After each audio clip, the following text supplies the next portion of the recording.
Nahurot na. Nahurot na ang aking sapi kay 200,000 ang dala. Nahurot na.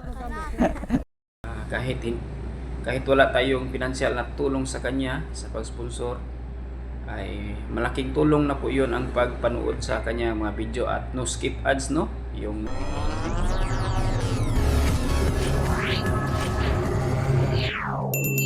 magandang araw sa inyo mga idol, kumusta po?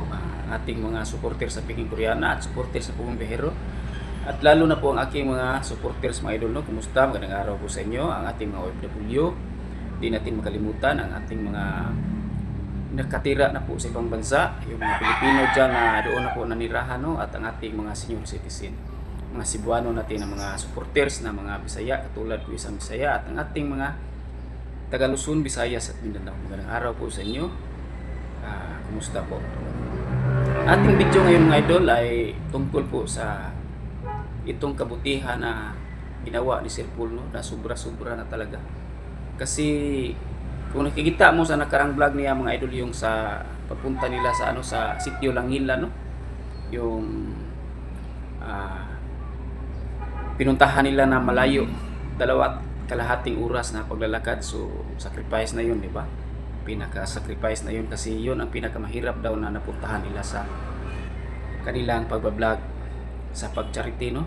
Itong si Sir Paul, napakabuti po ng kanyang kaloob-looban ng kanyang puso, no? Kasi kahit maubos ang kanyang pera ay pinuntahan pa rin niya, kasi sabi niya 200,000 na daw ang kanyang ubos na pera doon, kasi individual po niyang binigyan ang mga bawat pamilya doon ng pera, no?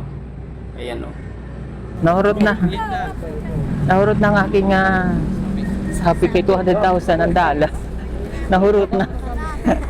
Ang ating mabigay sa kanya, no, sa kanyang ginagawa ay ang pagsuporta lang po sa kanyang mga vlog, sa kanyang mga video.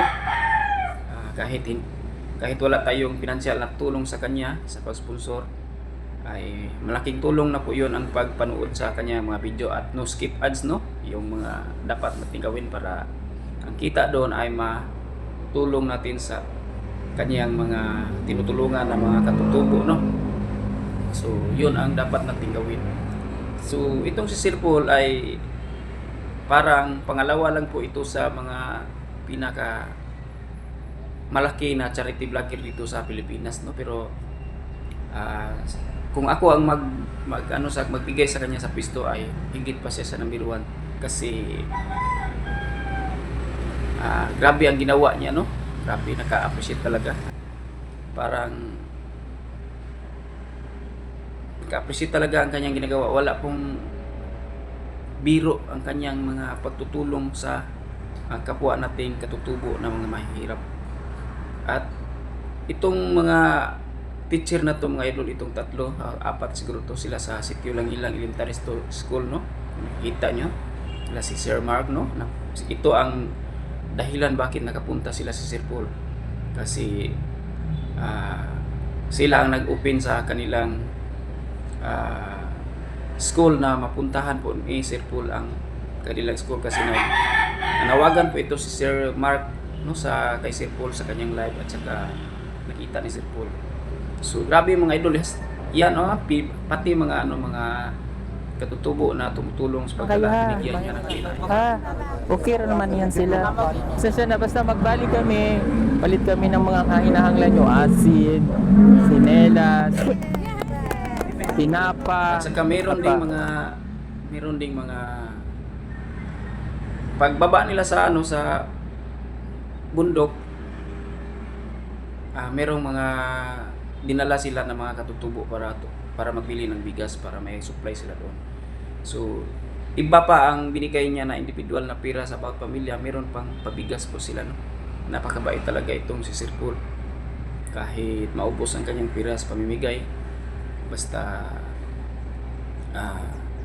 makatulong lang sa ating kapwa. Saludo talaga ako sa iyo, Sir Paul.